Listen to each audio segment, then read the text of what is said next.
Hello, and welcome to the Dr. Money Matters podcast, the show where we discuss important financial topics that were never covered in med school. I'm your host, Dr. Tarang Patel.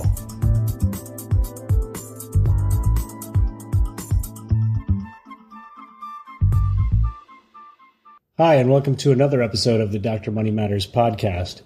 As healthcare professionals, we can all agree that the healthcare system in the U.S. is broken. It's too difficult to maneuver for patients and practitioners alike. Today's episode, we talk with Dr. Keith Smith, an anesthesiologist and a founder of the Surgeries Center of Oklahoma. This practice is a pioneer in cost transparency, and as you'll hear during our interview, they charge a fixed price for many common outpatient surgeries. Dr. Smith and his partners understood many years ago the challenges of dealing with insurance companies and decided to break free by switching to this model. This episode complements the direct primary care model episode that we had in episode 6 with Dr. Josh Umbehr of Atlas MD. Dr. Smith was very straightforward in regards to his feelings about the intervening parties involved in healthcare today, such as government and insurance companies. I think many of you listening can relate to these frustrations. The difference is that he's able to do something about it, and I hope by listening to the challenges that he faced and his partners faced, and then that the benefits they've gained and their patients have gained over the last few years, we physicians are inspired to take back control of the healthcare that we deliver. Okay, welcome to another episode of the Dr. Money Matters podcast. Our guest today is Dr. Keith Smith, an anesthesiologist of the Surgeries Center of Oklahoma, a fixed-price surgery center where patients get transparent pricing information for a variety of different surgical procedures. Welcome, Dr. Smith. Thanks for having me. We're talking about your surgery center. You've gotten a lot of press recently. Tell me first, before we get into that, about your background and then what made you go into medicine and anesthesia. Well, my background, I actually grew up kind of a musician, but my brother went off to medical school, and that I started thinking about medicine, and I realized I could be an amateur musician, but not an amateur physician, and I had a hard time deciding which one to do. And so I thought the only way I could have both of those things sort of part of my life was to pursue medicine. And another reason I was intrigued by medicine much more so than music was that it's such an obviously mutually beneficial exchange that the physician and the patient, if everything is ethically organized, both walk away better from having dealt with each other. And I think that's been ingrained in me since I was little. So you went to med school and residency at the University of Oklahoma, and then you did your fellowship in Arkansas. Let's talk a little bit about your practice then, the Surgery Center of Oklahoma. When did you start, and what made you decide to go to the fixed price model? Well, we started, it seems incredible now, but we started 20 years ago next month, the Surgery Center of Oklahoma, but I was in private practice like every other anesthesiologist in the country for 7 years, working in the big hospitals, long enough to see that just something wasn't right. The free market was not at work. And, that someone did a great job for a reasonable price didn't seem to resonate or have any value to the consumers. And after the Clintons had their way with healthcare and the big scare they caused, and Medicare got incredibly heavy-handed and over-involved in the pricing of care, then Dr. Steve Lantier and I, both of whom founded this facility, we found everything that was wrong with healthcare seemed to just be getting worse, and our fees were dropping. And so we basically walked away from very busy anesthesia practices and thought, we can either complain about this the rest of our careers or do something about it. And we started the Surgery Center of Oklahoma. We just walked out, found this old burnout facility that had been mismanaged, assumed the lease.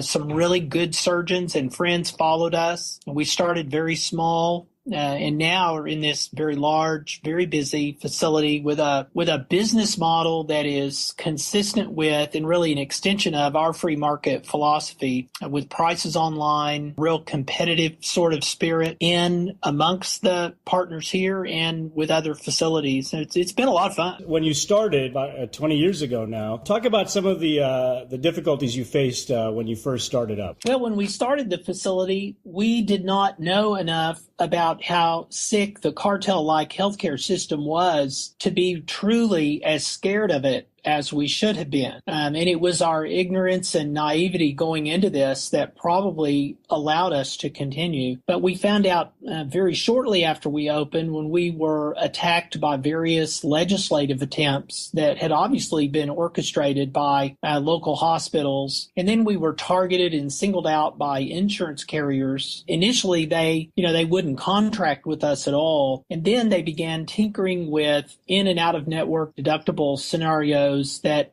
ultimately, in about 2003, made it almost impossible for patients to come through our doors. So we battled at the legislature. We battled our own health department. We actually had to sue our own state health department at one point. So we were victimized by the classic, typical cronies in healthcare, the folks who cannot stand upstart kind of underdog competitors. And we were able to win every one of those battles really at the legislature because our message was so pure and free market. I stopped accepting money from the government in 1993. I just did Medicaid cases free. I wouldn't even file a claim. And so when I looked across a legislator's desk and told him, I don't want anything from you. I don't take any money from you now, and I don't want anything from you. Except for you not to latch on to this legislation that hamstrings us, please allow us, just leave us alone, and please allow us to show you that the market can provide better pricing and better quality simultaneously. And that was a message that resonated across both sides of the aisle. The Democrats, thank God for the Democrats in the early 1990s in Oklahoma, because without them, we would be closed. The Republicans were very in bed with the corporate healthcare cronies and were part of what the force that was trying to close us. The Democrats saw us as underdogs, as friends of the poor and the uninsured. They appreciated our honesty and our, taking care of people who could pay and who couldn't pay, but being honest about our pricing. And now it's really a bipartisan support of what we've done on both sides of the aisle. And everybody thinks, it's good to it's good for honest people, not price gougers, to be in the healthcare system. But most of the challenges that we faced early on were political, legislative challenges. There were also some kind of insurance games that the carriers played with us, and those became vicious in the early 2000s. But our cure for that, rather than to continue to fight them, was to really secede, basically, just to walk away and say, you know what, we're tired of this fight. We're tired of spending our time as physicians in these silly fights. We're just going to put our prices online and shove the insurance companies aside. And what's interesting is even at our prices, which are less than what Medicaid pays these local hospitals, none of the insurance carriers want anything to do with us. Interesting. Even though that it would be cheaper for them to work with you guys, they still don't want to work with you. That's crazy. It is crazy until you realize it's not crazy. The only possible explanation for an insurance company to not want part of cheaper and better is if the insurance company somehow makes more money off not cheaper and better. And intuitively, you would think, okay, they collect premiums, they pay claims, they keep the difference, and that's their profit. And it's actually much more complex than that. Insurance companies, as insane as this sounds, they don't really care what anything costs. What they care about is the initial charge, because then they go to work selling discounts. So they basically sell their discounting service. And the higher the initial bill, the more opportunity there is for them to make money off of that discounting or repricing service. So you'll hear one PPO or another say, yeah, but we get 60% discount. And somewhere down the line, there's an employer group who is paying a commission on the discounts that are achieved. And after all, if the actual spend of the insurance company goes up in 1 year,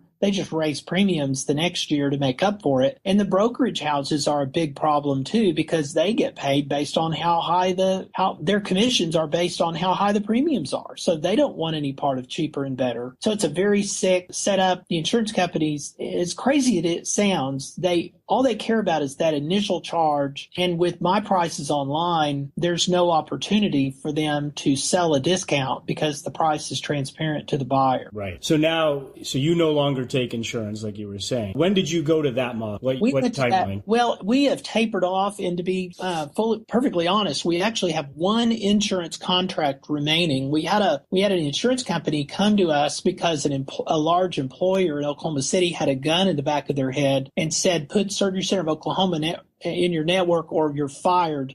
And we signed up with them. Is the biggest mistake we ever made. I wish we'd never signed up, and we still have that contract, but we probably won't have that contract for long. We've been out of network since we opened in 1997. For the main reason for that is none of the insurance companies would sign up with us. Right. I later found out that it's commonplace in the industry for a hospital system to tell an insurance company that, we will contract with you, but only if you'll exclude, the facilities on this list. So it really does act very much like a cartel. Right. And so we've been out of network with everybody. And so when we dealt with patients that had insurance, many times our cash price was less than their deductible. So we've been dealing with people like that ever since we opened. When we put our prices online, the amount of business that started streaming through the door picked up so rapidly that we really were able to completely walk away from any notion of dealing with insurance. Something a lot of physicians need to understand, that the demand for honest, transparently priced services is so large that it cannot possibly be satisfied. And the biggest part of that demand comes from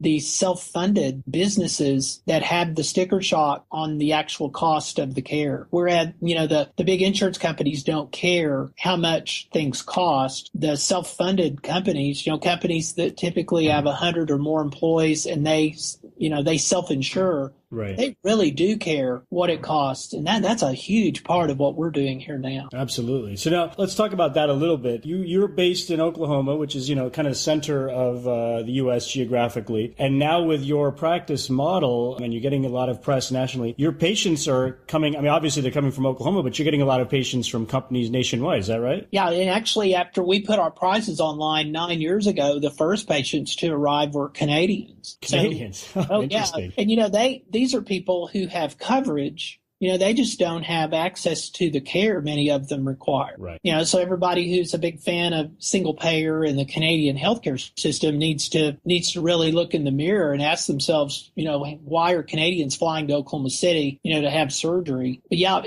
we treat patients and have seen patients from all 50 states except Hawaii. I think the states that continue to send us the most patients are Alaska and Wisconsin. Part of the reason for that is that the market there is so cartelized, and there are just a few monopolistic health systems that completely control the market, that the pricing there is predictably much higher. So, we see patients from all over the country. There are employers who will pay all of the travel expenses for a patient and a companion to come to Oklahoma and have their surgery and then fly them home, because the delta on what they would pay if they stayed home is so gigantic that the employer's self-funded health plan is still better off. Right. So let's talk a little bit about the patient experience. So you have the price list online. So someone wants to come in and, you do a fair amount of orthopedics, I think, at your place. So let's say they want to come in and do like a rotator cuff repair. How does it work from the patient's perspective? They see the price, and that includes what? Everything. It includes the facility, anesthesia, and the surgeon's fee. And the patient can arrive and hand us their credit card. They can hand us a cashier's check.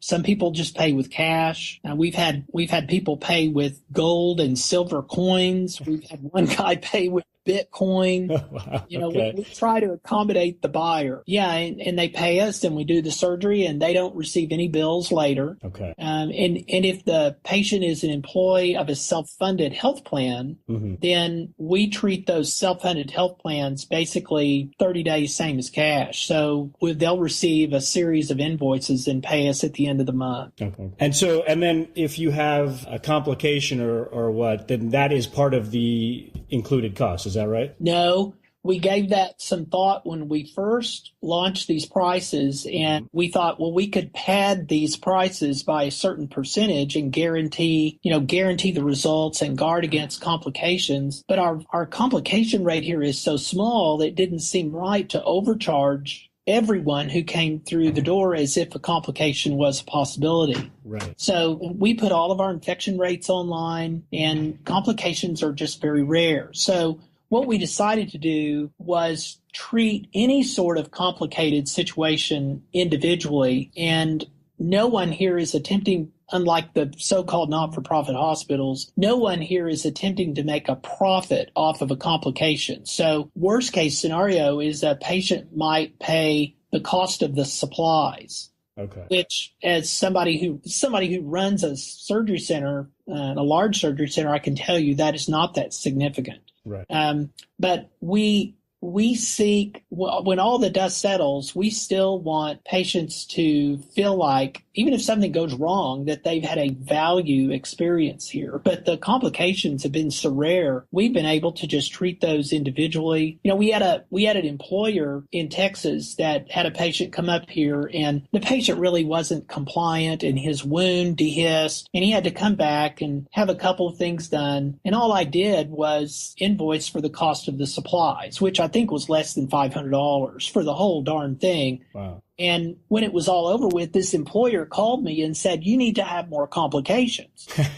And I said, "What are you talking about? We don't want any complications." Right. He said, "There's such skepticism attached to this idea still, this, too good to be true thing." He said, you could not have killed our skepticism in a more powerful way than how you dealt with this problem. So he said that the value delivery that he witnessed as a result of marching through this complicated setup made a real believer out of him and everyone in his company. So that was the nature of his sarcasm. Right. We should do that. We should do this more often to convince people. That's true, because like you say, when you're dealing with it with just the supply costs, I mean, that's a big difference than what we traditionally see, which is basically the charge of the full charge of the procedure and everything else that it entails at other facilities. So no, that's really good. Now the price list that you guys have, how did you come up with that? How did you come up with the price? Well, and that's the only thing more radical than our prices being online, and I'll tell you how we did it, is that they're actually bundled, that everyone's price is in that mix. So part of the problem that I had with my practice before we opened the surgery center was that I had to adhere to prices that were forced on me. I had to endure what some insurance company determined my time was worth. And no other market works that way. In every other market, the supplier of the service or the product is the source of the price, and that price changes due to whatever competitive activity is that producer is subjected to. So it shouldn't surprise you then that the way we started was with a room full of surgeons. So I grabbed a subgroup of my ear, nose, and throat and orthopedic partners and sat down and said, how much do you want for a tonsillectomy? How much do you want for a cruciate ligament reconstruction? Mm-hmm. And they had no idea. That's true, because most of us still, outside of the people who are entrepreneurial like yourself, most of us still don't know what we are paid on an individual case basis. That's right. And they didn't have any concept of, what is my time worth or what is my expertise worth? And so that's when we kind of had our first philosophical lesson when I said, okay, you're either tired of somebody else telling you what you're worth or you're not. And you guys can bring me prices or I will inflict them on you. But that's the whole purpose of this exercise. And so they all came back with this pricing that frankly was pathetic. And I padded most of them. They did not value themselves nearly as highly as they should have. Keep in mind, we operate on all the Division I athletes in the state of Oklahoma, the Oklahoma City Thunder players. 3 of us are pediatric fellowship trained anesthesia, so we do a lot of pediatric surgery. And, all the pricing I was getting, frankly, was just too low. So I padded it, and I'm doing all of this de novo. I mean, I have nothing to compare to. I just thought that's not enough for this guy who is a world-class, surgeon. That's just not enough for a knee arthroscopy or a cruciate ligament. So they gave me these numbers, which I kind of ignored and added to all of them. And then as an anesthesiologist, I basically bill for my time. There's some modifications, like if we're doing a surgery that requires a regional nerve block in addition to everything else going on, but we basically bill for our time. At the surgery center, it's time and materials. So it'd be just like a building contractor. You have time and materials. So we had to ascertain what, say, 30 minutes in an operating room actually cost, and then have a marginal profit on that. And that's not even algebra. I mean, you just add those things up. It's simple math. And we came up with these prices that I put on the website 9 years ago have been changed now 4 times. And in every single case, I've lowered. So much for the spiraling cost of healthcare. Right. In 9 years, we have lowered prices 4 times. I've never raised them. The only other changes I've made are adding additional procedures. And I don't know how many we have online now, but I know it's over 200. Wow. Okay. So let's talk about this. So you started with a small group of surgeons, and you've over the years expanded your scope of the procedures, like you were saying. How are you guys doing, without getting into specific numbers, financially versus your employed colleagues or your colleagues in traditional private practice? Well, keeping in mind my just immediately prior comments, know this, that what a surgeon receives here for any given surgery that they perform in terms of their professional fee is higher, many times multiples of what they receive from their favorite insurance carrier. So even though our bundled fee, say $3,740 for a knee arthroscopy, even though that is less than what Medicaid would pay one of these local hospitals, the portion of that fee that goes to the surgeon here is fat. It's large. And so as a result of that, our facility actually operates a bit like a not-for-profit. There's really not much more so than these so-called hospitals that claim that status. So we're really not trying to make a marginal profit to any degree off of the facility. We just want to pay the people doing the work a very healthy fee. So the answer to your question is the surgeons who, and there are 65 of them here now, we started with 10, but the surgeons who are working here are doing extremely well. And if they're not, it's their own darn fault. They are the source of their own pricing. Right. That is the true innovation. And actually, to be truthful, it's not even innovative. That's the way it always was before the government got involved and just messed everything up, particularly with the resource-based relative value scale in the early 90s. But prior to that time, physicians were the source of their own pricing. And so this is really innovative in that it's a throwback to the way things used to be done. And then, I've started along with a friend of mine, Jay Kempton, who runs a third-party administrator, the Free Market Medical Association, and we are helping other physicians and facilities copy what we've done. And so sprouting up all over the country are these copies, or even different, in some cases, in many ways, more innovative models than what we've done. And so I've got competitors all over the country that we've helped inspire, but who we collaborate with. And, if somebody calls me from Virginia and wants to come here for surgery, I just point them to Monticello Surgery Center in Charlottesville. They don't need to come all the way here. And, so there are these facilities all over the country now, and we work together and try to, get patients to the right place where they need to go. So it's very exciting. Everybody that's involved in this loves it. They're transformed. They come to work with a smile on their face. They are the source of their own pricing and value. And so it feels like the mutually beneficial exchange sort of practice that physicians used to have before Uncle Sam came in and, got bribed by all the cronies and took off with them in the getaway car. It's just, it's criminal what government has done to medicine. Let's talk about, you mentioned the Free Market Medical Association that you helped start. And obviously, this is something that's costs of medicine is something that are on everyone's mind, regardless of party affiliation. This movement is growing. I had a guest on a few episodes ago with this type of model in primary care. But honestly, I wasn't really that familiar until we started looking, and I saw your center come up with that being available for all this variety of specialists. Do you see that now? I mean, you're obviously obviously helping people expand this model. Where do you see this in 5 to 10 years? Do you think this will be kind of the default type of healthcare that the average person will get for the basic and most common procedures that they do? Yes, and it would be the natural order of things for human beings to act in cooperative ways to where the exchange is to their mutual benefit. The thing that always gets in the way is some goon in Washington, D.C., and then he's pals with some hospital CEO, and then they scheme up ways to make sure the market is thwarted. And so that you always see this legislation come out that it ostensibly is all for our own good, but really is protectionistic and helps the bad guys, the black hats, the price gougers. If the government will just get out of the way, then the natural order will be for massive amounts of price transparency and competition to emerge from this new marketplace, and for prices to simultaneously fall while quality soars. And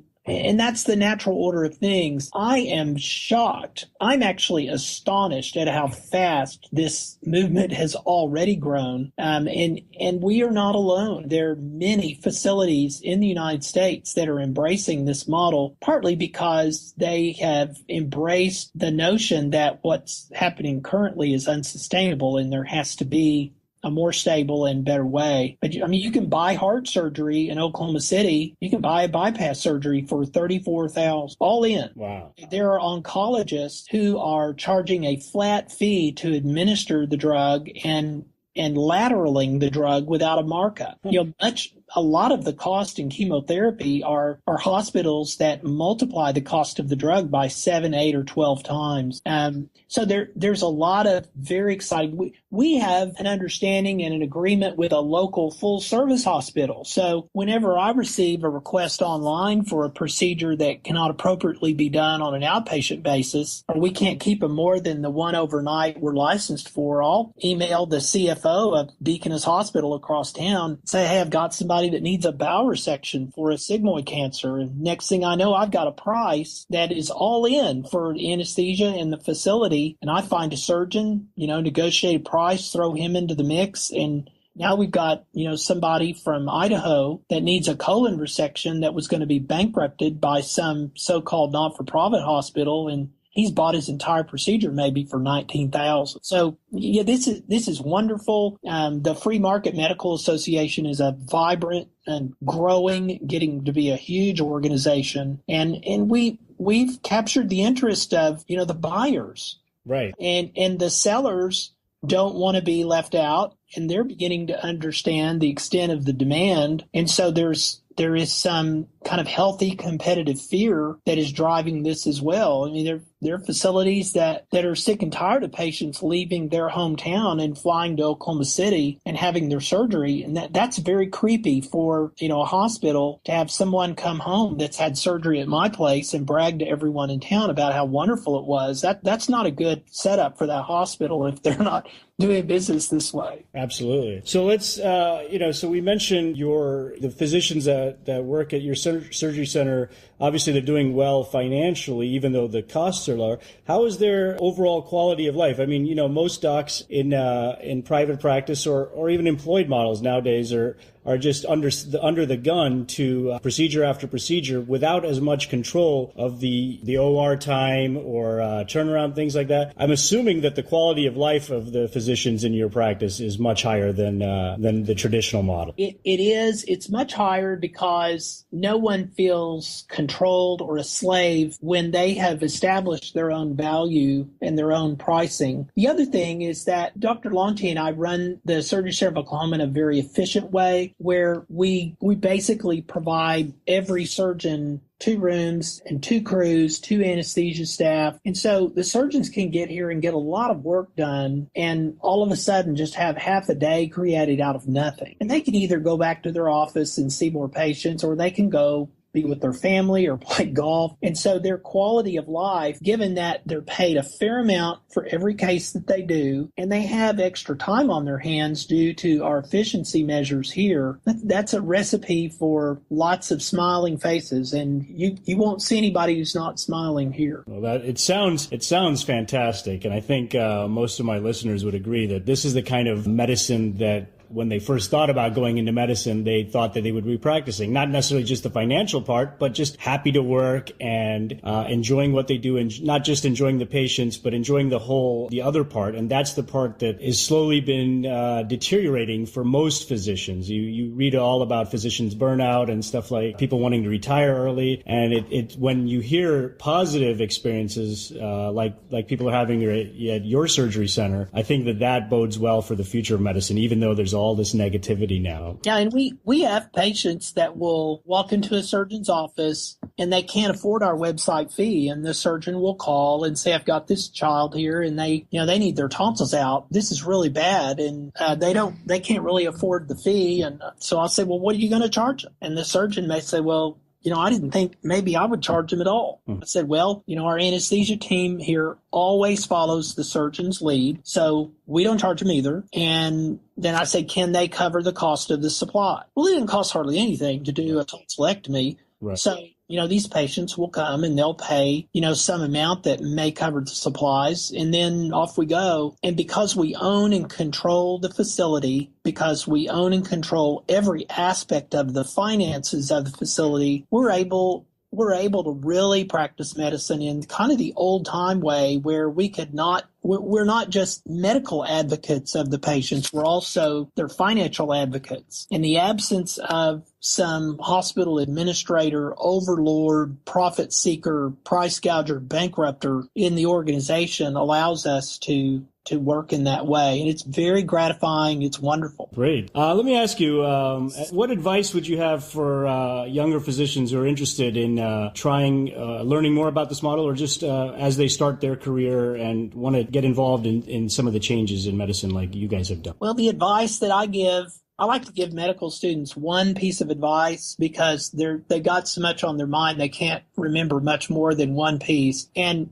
the one piece of advice I give to young medical students is never, under any circumstances, go to work for a hospital system. And the reason for that is the inevitable dilemma that will emerge, where the young physician is in a position having to decide what is best for their employer and their job, or what is best for the patient. And it's just a matter of time before that conflict emerges, whether there's pressure to order more tests, to increase their RVUs. It's just a matter of time before that dilemma emerges. If young medical students are considering primary care, which I would strongly consider them, or strongly advise them to consider, then they need to investigate Josh Umbehr and Atlas MD. They need to look at my friend Lee Gross and Epiphany Health in Sarasota, Florida. These guys are giants. They are leaders in the free market movement and in the direct primary care movement. And there's a real possibility now for someone to walk out of medical school and have really no capital or very insignificant capital outlay to get their practice started, and even serve maybe as an apprentice under an existing direct primary care doctor who would take them under their wing. And so there really is less and less reason for a medical student to go to work for one of these price gouging hospital systems. And that's the one piece of advice I think that I would drill into a medical student if they would hear it. No, that's really good. I think the counter, unfortunately, to that part is just most of them are just burdened by so much in loans that I don't think if they actually had to outlay anything for their own practice, I don't think they could do it. But even without that, they're just, they have such high loans, but they could, like you said, they could go work for someone else. And, ultimately in the long run, I think that would pay off more. Yeah. And I was in that situation when I finished. I think it's worse now than it was when I finished, but I went to a bank and I borrowed money to buy an anesthesia machine, and I had to buy all of my monitors, and I had to borrow money for living expenses until I had some cash flow, and I lived like a Spartan until, those things were paid off. But with the direct primary care movement, it's really possible to not have to spend a lot of money to get started. And boy, that is really something I don't know a lot of physicians who are hospital employees. They're really glad they made that decision 10 or 15 years later. Most of them wish they could undo it, but by then, the hospitals have their hooks in them. They've signed no competes. They have to buy a tail that they can't afford on their malpractice coverage. There's all sorts of sticky little hooks that are hard to escape once you make that poor decision. Right. Well, hey, thank you, Dr. Smith. I appreciate you coming on our show, and really, really good information. Really interesting. It's a unique time in medicine. I think there's a lot of buildup against the costs, and I think that, like you said, there's definitely opportunities now that weren't available 10, 15 years ago to maybe do something different. And doctors like you, Dr. Umbehr, you're leading the way in these models. So I want to thank you, and we look forward to seeing what comes new from the Surgery Center of Oklahoma. Well, my pleasure. Thanks for having me on your show. I want to thank Dr. Keith Smith of the Surgery Center of Oklahoma for being our guest today. He definitely gets you fired up about empowering physicians to take charge of their own destinies. Ultimately, the costs in the U.S. healthcare system will be reduced, and it is imperative that physicians lead this change rather than have it dictated to us. The Oklahoma Surgery Center model is one type that is producing the decreased price costs that patients and all components of the healthcare system are looking for. 4 price decreases in the last 9 years with no increase in surgical costs, and yet the doctors remain well compensated and, more importantly, are independent decision makers. Where else in medicine are you seeing that trend? It's almost always going in the opposite direction pretty much everywhere else in medicine. Anyway, great show today. Please visit our website at www.drmoneymatters.com. You can, as usual, follow our show on